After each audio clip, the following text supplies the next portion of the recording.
Good morning. आज in fact कल से बरसात शुरू हो गई है मुंबई में। तो मैंने सोचा कि आज आपको मैं खिड़की खोल करके जो ताजी हवा है उसको आने देता हूँ।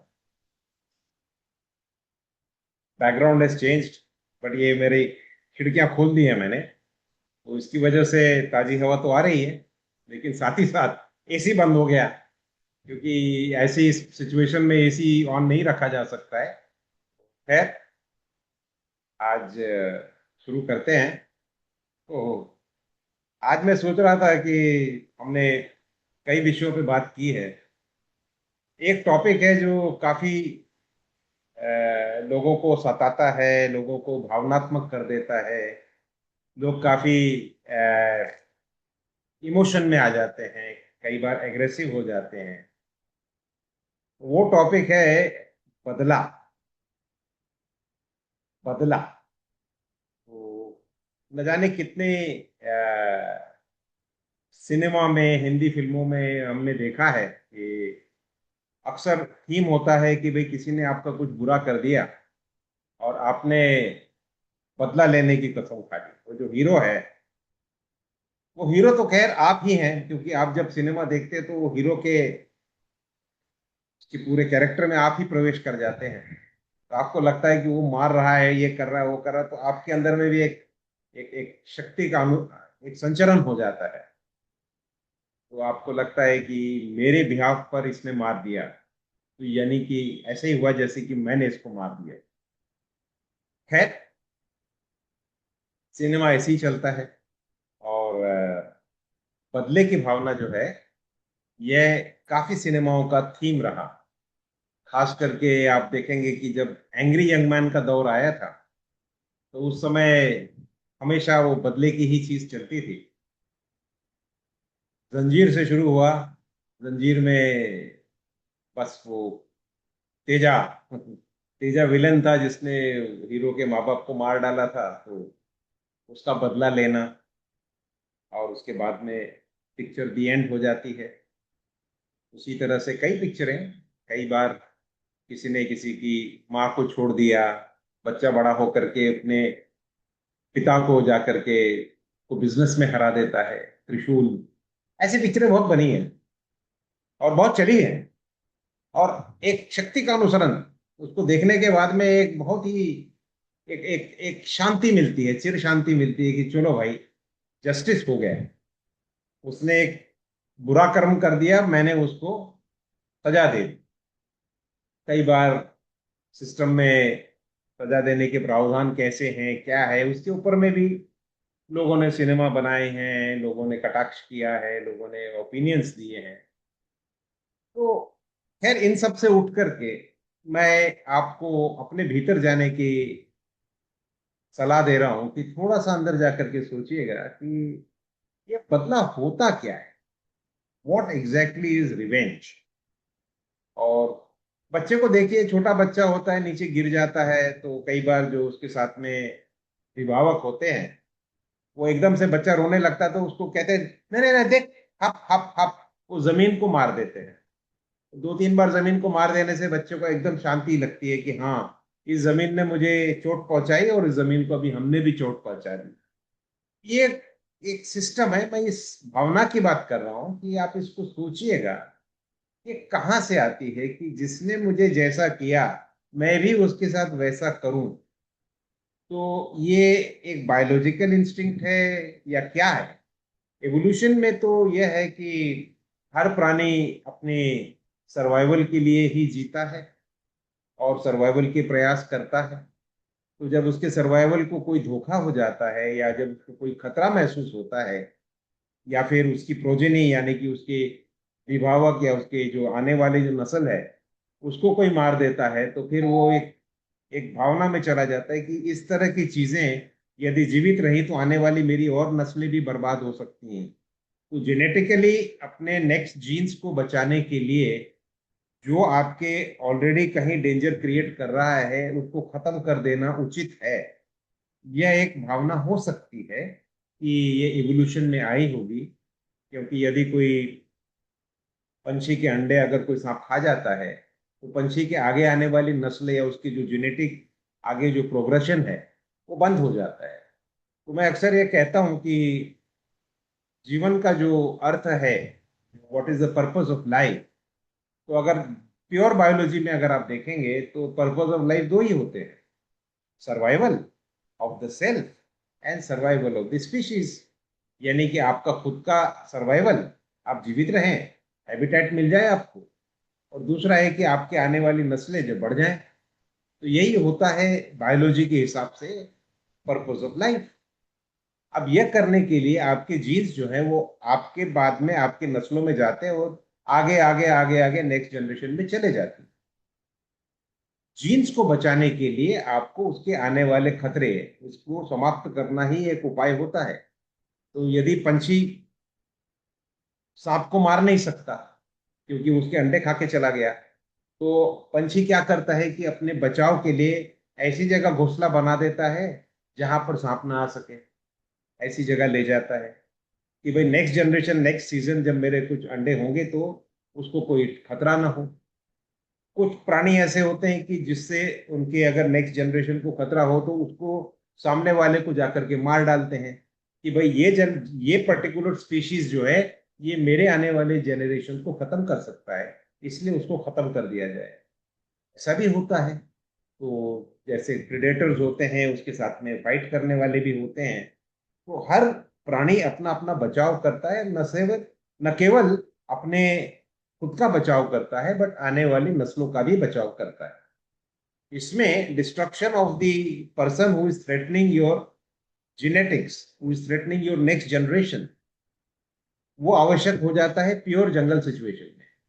और यदि आप नहीं बचा सकते हैं या उसको नहीं खत्म कर सकते हैं तो आप उसके हैबिटेट से दूर चले जाते हैं, ऐसी जगह अपना आशियाना बनाते हैं जहां पर आपको खतरा नहीं।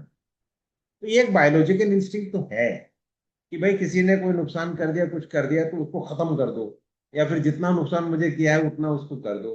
But this is a very, कह सकते हैं कि इसको एक बड़ा प्रिमिटिव और एक बड़ा एक एक इंस्टिंक्टिव हमारा रिएक्शन हो जाता है।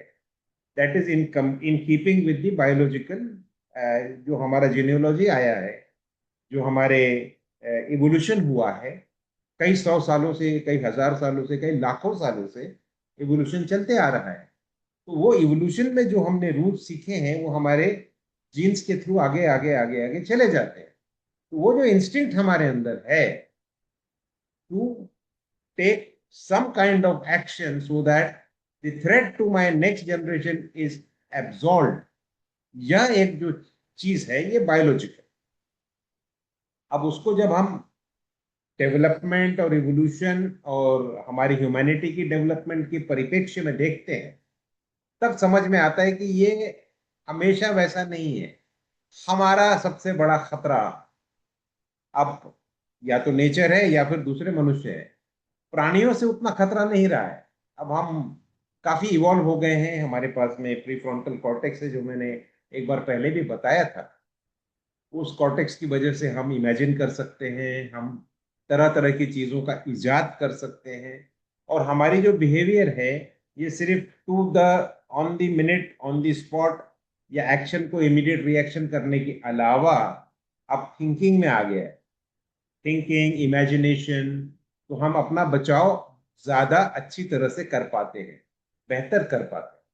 और जब हम बेहतर कर पाते हैं तो फिर हमें अब उन प्राणियों से खतरा नहीं है।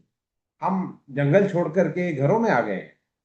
आज कोई हमारे घर में कोई शेर चीता आकर के अटैक नहीं करता है। हमने अपना आशियाना थोड़ा अलग बना दिया है।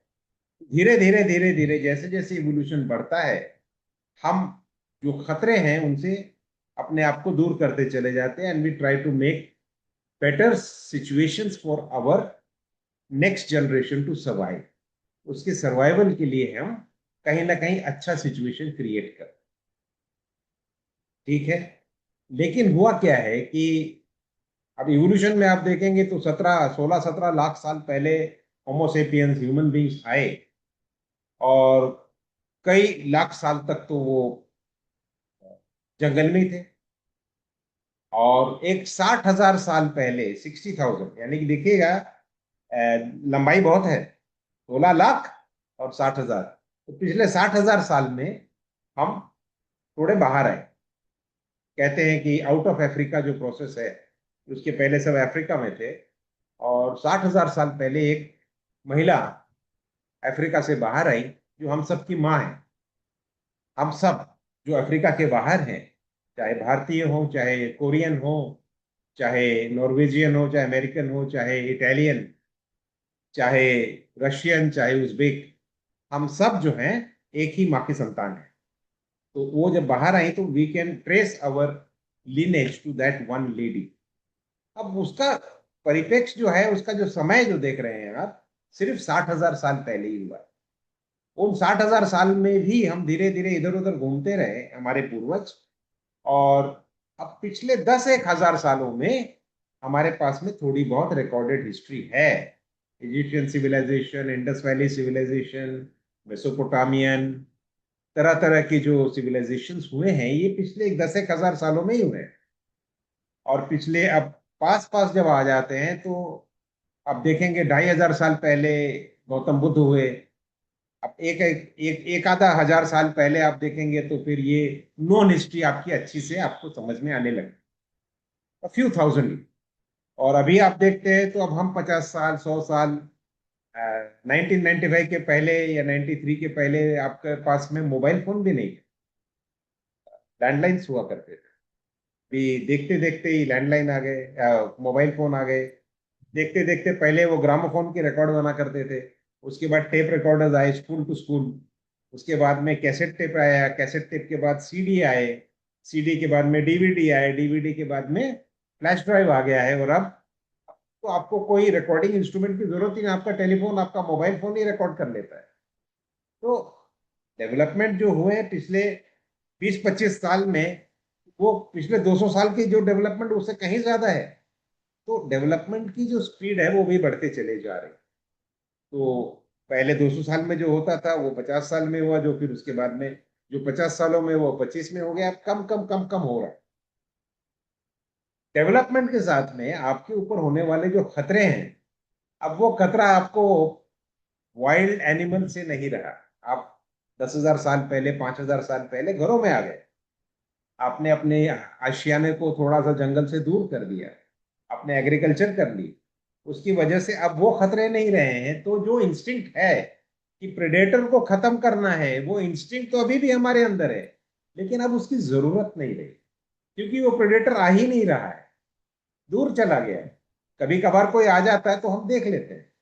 मेरा कहने का मतलब यह है कि अक्सर मैंने देखा कि अगर किसी को सांप काट ले तो सब लोग डंडा लेके आ जाते हैं। वो एक आदमी चिल्ला रहा है, अरे भाई मुझे सांप काटा है, मैं मर रहा हूं, मुझे बचाओ, उसको छोड़ करके सब सांप ढूंढने निकल जाते हैं। कहाँ गया, कहाँ गया, कहाँ गया। ये आपका बेसिक इंस्टिंक्ट, ये बायोलॉजिकल इंस्टिंक्ट है जो कई लाखों सालों से चला आ रहा है, उसके पहले से चला आ रहा है, एक एनिमल इंस्टिंक्ट है। लेकिन हम अभी सभ्य हो गए हैं। अभी हमें उस सांप के पीछे दौड़ने से ज्यादा उस पेशेंट की तरफ देखना चाहिए जिसको सांप काटा है। हमारी सभ्यता ने हमें उस सांप के पॉइजन के ऊपर में एंटीवेनिम जो होता है, एंटीडोट, वो भी बना दिया है। तो हमें तो सबसे पहले जो जिसको सांप काटा है उसके पास जाके एंटीडोट देना चाहिए, उसकी जान बचानी चाहिए, न कि उस सांप के पीछे भागते रहना चाहिए डंडा लेकर के। भाई उसने ये कर दी, ये एनिमल इंस्टिंक्ट। मैं ये एक थोड़ी सी क्लैरिटी इसलिए ला रहा हूं, जरा लंबा हो गया ये बात, कि आप इस चीज को समझ लें कि एनिमल इंस्टिंक्ट क्या है और डेवलपमेंट के साथ में सभ्यता क्या कहती है। तो जब आपके पास में इलाज है, आपके पास में हैबिटेट है, आप दूर हो गए हैं, आप अपनी जिंदगी अच्छी तरह व्यतीत कर रहे हैं, तो आपके ऊपर और आपके नेक्स्ट जनरेशन के ऊपर आने वाले जो कुछ भी हानियां हैं या खतरे हैं, उससे टैकल करने के लिए ये ब्रेन का इस्तेमाल आपके हाथों से ज्यादा जरूरी है। हाथ से जाकर के मार देना और दिमाग इस्तेमाल करना, ये दो अलग चीजें हैं। 2019 में 20 में कोविड का अटैक हो गया, एक वायरस आ गया जो बहुत ज्यादा स्प्रेड करता था और हमारी जान ले लेता था। उसके 3-4 वर्जन्स आए, कोविड इवॉल्व करता गया, वो म्यूटेट करता गया। उस समय हम डंडा लेके उसके पीछे नहीं भाग सकते, तो हमने क्या किया है कि अपना दिमाग इस्तेमाल करके हमारे साइंटिस्ट ने उसके बारे में अभ्यास करके उसका कुछ वैक्सीन निकाला। वैक्सीन निकालने के बाद और कुछ ऐसे प्रैक्टिसेस निकाले, जैसे कि आप मास्क लगा लीजिए, ये सब चीज कर दीजिए ताकि ये स्प्रेड ना। तो ये सब दिमाग का उत्पन्न, ये चीजें आपके दिमाग से बाहर बाहर है। और इंसान ने सोचा और उसका तोड़ निकाला, उसका हमने सॉल्यूशन निकाला। और वायलेंस न करते हुए हमने वैक्सीन से अपने आप का बचाव किया। हमने बहुत सारे तरीकों के प्रिवेंटिव मेजर्स लिए। उसके बाद में आज कोविड खत्म हो गया। जो गए वो गए, उसके लिए दुख तो होता ही है। लेकिन अब कोविड को मार मार करके बदला लेकर के उसको कुछ वापस जिंदा नहीं किया जा सकता है। लेकिन जो बच गए हैं उन्होंने प्रिकॉशंस लेने हैं। आगे आने वाली जिंदगी में अपने आप को ज्यादा डेवलप करना है, वो इम्पोर्टेंट है। क्योंकि जैसे मैंने कहा कि main purpose of life survival of the cell and survival of the species. तो सर्वाइवल ऑफ द स्पीशीज के लिए जरूरी है कि हम अपने हैबिटेट को ज्यादा सुरक्षित, खुशनुमा और अच्छा बनाएं। उसको बनाने के लिए जरूरी है कि हम जो प्रिमिटिव बदले की भावना है उसके बारे में विचार करें। क्या यह जरूरी है? अक्सर होता है, कोई किसी ने कुछ मेरे साथ में गुनाह कर दिया तो पहला इंस्टिंक्ट मेरा एनिमल इंस्टिंक्ट आता ही है कि फांसी चढ़ा दो उसको, अंदर कर दो, जेल डालो, तकलीफ दो, जितना टॉर्चर करोगे उतना अच्छा है, मार डालो, ताकि ये आगे आने वाले दिनों में मेरा अटैक ना करे। लेकिन मैंने जैसे कहा कि जानवरों से ज्यादा अब हमें इंसानों से खतरा हो गया है। हमारे आपस के झगड़े और जो हमारे एक दूसरे की जो लड़ाइयां हैं, यह ज्यादा मार रही हैं अपितु कोई दूसरे सांप या कोई शेर या चीता मारे उससे कहीं ज्यादा हम एक दूसरे को मार रहे हैं। तो जब इस्तेमाल किया जाता है दिमाग, तब आपको यह देखना है कि आप उस चीज में अपने जेनेटिक्स को, अपने आने वाली जनरेशन को कैसे बचाएंगे। क्या बदला ही एक आंसर है? ये तो बड़ा प्रिमिटिव आंसर है। देखिए, मानव ने क्या किया है कि सोच समझ के वो जंगल से बाहर आ गया, मैं अपना हैबिटेट बदल लेता हूँ फिर मैं सेफ हो जाऊंगा। उसने वहां जाकर के प्राणियों को सबको मारा नहीं, सारे शेरों को खत्म नहीं किया उसने, सारे सांप को खत्म नहीं किया। जो भी उसका खतरा था उसने उसको जंगल को आग नहीं लगाई, वहां से निकल के आ गया। उसी तरह से जहां पे भी आपको खतरा है या कुछ है, वहां पे जाकर के उसको मारते रहने से, उसको खत्म करने से ज्यादा जरूरी है आप अपने प्रिवेंटिव बचाव का सोचिए। सामने वाले को मार देना बहुत आसान है, लेकिन बहुत किसी कहते हैं ना कि मलेरिया अगर आपको हो रहा है, आप एक मच्छर मारते, दूसरा मच्छर मारते, तीसरा मच्छर मारते, कहां तक मारेंगे? तो आपको जाकर के उस नाले को देखना है जहां से मच्छर पैदा हो रहा है, वहां जाकर के उसके बारे में आपको कुछ इलाज करना है। आप एक एक बदले की बात करेंगे तो उससे नहीं होगा।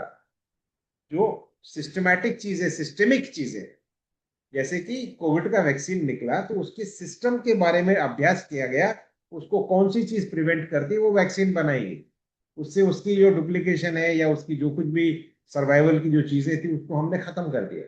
हमारे शरीर के अंदर में ऐसी वैक्सीन डाल करके एंटीबॉडीज बनाई कि वो कोविड का असर हम पे नहीं हुआ। तो ये दो चीजें हैं, सामने वाले को जाके खत्म कर देना या फिर उसके बारे में अंदर अपनी स्ट्रेंथ को बना करके अपनी सर्वाइवल को लेना। सभ्यता कहती है कि अभ्यास करिए, ज्यादा बढ़िए।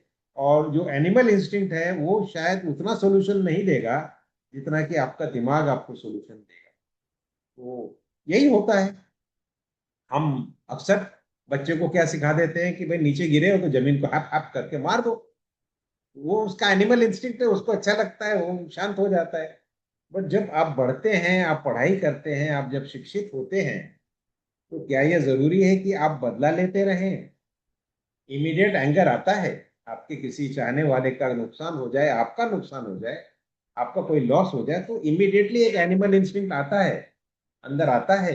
ये लाजमी है कि भाई इसको मैं खत्म कर दूंगा, मैं इसको छोड़ूंगा नहीं, मैं ये कर दूंगा, मैं वो कर दूंगा, मुझे इंसाफ चाहिए। फिर हो जाता है, फिर कोर्ट कचहरी का चक्कर, फिर ये और वो तरह तरह के तरीके होते हैं इंसाफ के लिए। कहीं ना कहीं आपके मन में एक भावना आ जाती है कि हमें इंसाफ मिल गया, सामने वाले को जेल हो गई या उसको कोई जो भी है पेनल्टी लगा, जो भी है पेनलाइज किया गया है। तो अब उसने जो मेरा नुकसान किया था उसके बारे में उसको सजा मिली, तो मेरा मन शांत होता है। ये एनिमल इंस्टिंक्ट है, इसमें ऐसा नहीं है कि कोई इससे अछूता है। मेरे साथ भी होगा तो मुझे भी थोड़े समय के लिए तो लगेगा ही कि भाई ये ऐसा कैसे हो गया, मैं उसको क्यों उसको जाने दूं, ऐसे छोड़ दूं, कहने की सजा तो देनी चाहिए। लेकिन जब आप लॉन्ग रन में देखते हैं तो आपको कहीं ना कहीं जाकर के अपने साथ में एक अंडरस्टैंडिंग तो लेनी पड़ेगी कि उसका नुकसान उससे ज्यादा आपका मानसिक शांति ज्यादा जरूरी है। आपकी अपनी पीस, आपका अपना जो मानसिक जो बैलेंस है वो ज्यादा जरूरी है। आपका अस्तित्व, आपका मानसिक बैलेंस, आपका मेंटल पीस सामने वाले को जितनी तकलीफ होती है उस पर डिपेंडेंट नहीं होना चाहिए। इस चीज को आप समझिए। ये आसान नहीं है, लेकिन इससे ऊपर उठने की कोशिश कीजिए, क्योंकि वो एक और इंसान है। आपने क्या किया है कि अपने मेंटल पीस को उसके साथ बांध दिया है। विशेषकर जिस इंसान ने आपको नुकसान पहुंचाया है, आपको दुख पहुंचाया है, आप उसके अच्छा या बुरा होने पर अपना मेंटल पीस आपने उसके साथ बांध दिया है। तो क्या आप फ्री हुए, या फिर आपने एक बहुत ही नेगेटिव और बुरे इंसान के साथ अपने जिंदगी का दारोमदार ही बांध दिया है। लोग कहते हैं ना कि मैं उसे नहीं छोड़ूंगा, उसे नहीं छोड़ूंगा, यानी कि आपने उसे पकड़ के रखा है। किसे पकड़ के रखा है? जो आपके लिए विलेन है, जिसने आपको दुख दिया, जिसने आपको तकलीफ पहुंचाई, आप उसके पीछे जाते हो, मैं उसको नहीं छोड़ूंगा, आप उसको एक पकड़ के रखते हो। क्या पकड़ना चाहिए? जिंदगी आगे चलती है, समय बीतता है, और जैसे जैसे समय बीतता है आपकी जिंदगी कम कम कम कम होती है। आप आखिरी में जाकर के एक दिन चिर निद्रा में सो जाओगे। तो जितना बचा खोचा समय है उसको आप शांति से एक अच्छे डेवलपमेंट के साथ में अपने सारे दुखों को क्रॉस करके उसके ऊपर में जीत पा करके अपनी शांति ढूंढ सकते हो क्या? यह एक चैलेंज है। बहुत आसान है जाकर के पकड़ लेना। मैं तो कहता हूँ अगर पकड़ना ही है, मैं उसको नहीं छोड़ूंगा तो भैया अच्छे लोगों को पकड़िए ना। अच्छे अच्छे लोग हैं उनको पकड़िए, क्योंकि वो आपकी जिंदगी में हमेशा फायदा करेंगे, आपको आनंद देंगे। तो मैं उनको नहीं छोड़ूंगा मतलब आप अच्छे लोगों को मत छोड़िए, बुरे लोगों के पास जाके क्यों चिपक रहे? खैर, बोलना आसान है, मैं जानता हूँ। कहते हैं ना कि जिस पे बीतती है उसी पे बीतती है, जिसे पता होता है उसे ही पता होता है, जिसने दुख सहा है उसे ही पता। हम तो क्या है, कुर्सी पे बैठ करके यहाँ पे भाषण दे देते हैं। लेकिन मेरा कहना यह है कि आप अपने अंदर में जाइएगा। ये जो जो डिस्कशन है ना, ये मेरे साथ नहीं है। ये आप और आपके अंदर के जो स्वयं है उसके साथ में आप डिस्कशन, अंतर्मन में जाइए। कितना समय, कितनी देर तक आप उस एनिमल इंस्टिंक्ट को रखेंगे? आएगा तो जरूर, मैं तो कहता ही हूँ। मेरे साथ भी होगा तो मुझे तो गुस्सा आएगा ही। लेकिन उसको कितनी समय तक अपने साथ रखना है, कितनी देर तक उस विलेन पे अपनी जिंदगी को मैंने डिपेंड करना है, ये मेरे हाथ में है। कहीं ना कहीं आपको उस चीज से आगे निकलना पड़ेगा। कायदा है, कानून है, बहुत सारी चीजें हैं, वो अपना अपना हिसाब कर लेंगी। लेकिन मैं उसके साथ अपनी पूरी जिंदगी बांध नहीं सकता, क्योंकि फिर आप गुलाम हो गए हो। एक बुरा बुरा काम हुआ, आपको नुकसान हुआ, उसके बाद आप एंगर में गए, आपने सोचा कि नहीं मैं इसको, इसका कहीं ना कहीं मुझे सॉल्यूशन चाहिए, मुझे इंसाफ चाहिए। आप इंसाफ के लिए आपने पुकार की, आपने कोशिश की। समाज में बहुत सारे तरीके होते हैं इसलिए इंसाफ मिलने के। आपने कोशिश की, आपने हर जगह किया। उसके बाद धीरे धीरे धीरे धीरे उससे आप डिटैच हो जाइए। नहीं तो फिर आपने उस इंसान की गुलामी कर दी जिसने आपके साथ बुरा किया है। फिर आप उसके गुलाम हो जाओगे। उसका नुकसान हो ना हो उसके ऊपर में आपने अपने आप को डिपेंड कर दिया। तो शांति मिलती है, जानता हूं, वो एनिमल इंस्टिंक्ट है। लेकिन थोड़ा सा अगर आप सोचेंगे, यही मैं कह रहा हूं कि आप अपने अंतर्मन से पूछिएगा कि कितनी देर उसके साथ डिपेंड रहे। मैं अक्सर कहता हूँ, पिक्चर आई थी पुरानी जंजीर, तो मैं कहता हूँ कि वो एक डायलॉग था कि भाई मैं उससे, मेरी जिंदगी का मकसद है बदला बदला और बदला। ठीक है, लेकिन वो उसकी जो हीरोइन थी वो चाकू छुरिया तेज करती थी। मैंने कहा तेजा को तो मार दिया, फिर में दी एंड के पहले तो तेजा को मार दिया। लेकिन आज 30-35 साल के बाद में यदि आप पूछे कि इंस्पेक्टर विजय आप क्या कर रहे हो, आपकी जिंदगी का जो मकसद था बदला बदला और बदला, वो तो पूरा हो गया है। उसके बाद आपकी जिंदगी का क्या मकसद रह गया? क्या किया आपने? घर कौन चला रहा था? क्या आप जिंदगी भर में आपने कुछ डेवलपमेंट अपनी लाइफ का किया, या फिर आपका क्लाइमैक्स वही हो गया? पिक्चर आपकी वही खत्म हो गई क्या? आज किस हालत में होगा इंस्पेक्टर विजय? उसकी तो पुलिस की नौकरी भी चले गई थी। क्या कर रहा होगा? सोचिएगा इसके बारे में। तो जिंदगी में एक चीज याद रखिए, वक्त बीतता रहता है, जीवन काल चक्र चलता रहता है, ये आगे ही आगे चलता है। किसी भी चीज के साथ में अपने आप को बांध के मत रखिएगा। लिबरेट करिए अपने आप को, क्षण से क्षण चलिए, मोमेंट टू मोमेंट चलिए। कुछ कुछ क्षण बहुत अच्छे होते हैं, उनको बांध के रखिए, संजो के रखिए, उनकी याद करिए, उससे आनंद लीजिए। लेकिन जो बुरी चीज है, उसके साथ में अपने आप को मत चिपकाइए। Liberate yourself. कठिन है, मैं जानता हूं, और जस्टिस बहुत जरूरी भी है। लेकिन जस्टिस की खोज में अपने बाकी की जिंदगी को खोइएगा मत। आपकी जिंदगी बहुत बहुमूल्य है, बहुत अमोल है।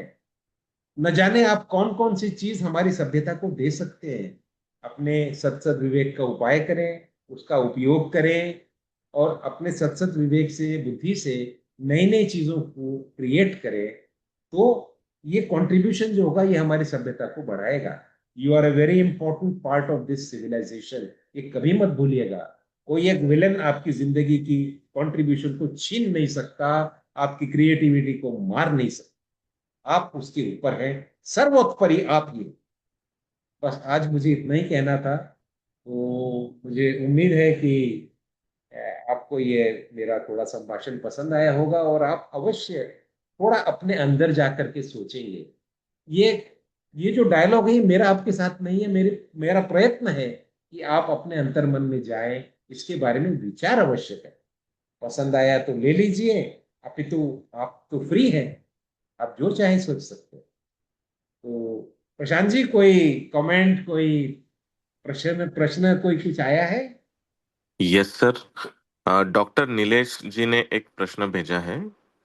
Sir, since revenge is undivided part of our mind, how best जी। Use this for well being and society well being? जी, देखिए, मैंने जैसा कहा था कि रिवेंज जो है, ये जो फीलिंग है, ये इंस्टिंक्टिव है, ये आपके अंदर बायोलॉजिकल है। और ये लाखों करोड़ों साल से जो इवोल्यूशन चला आ रहा है, जो हम एक पहले एक मॉलिक्यूल थे, मॉलिक्यूल से एमीबा बने, बैक्टीरिया बने, साइनोबैक्टीरिया, बढ़ते बढ़ते बढ़ते ह्यूमन बीइंग बन गए हैं। ये हमारे जीन्स में है, हमारा अनब्रोकन रिश्ता उस पहले मॉलिक्यूल के साथ है, which was the creation of life. तो उस पहले मॉलिक्यूल से लेके हमारे तक पूरा अनब्रोकन चेन है।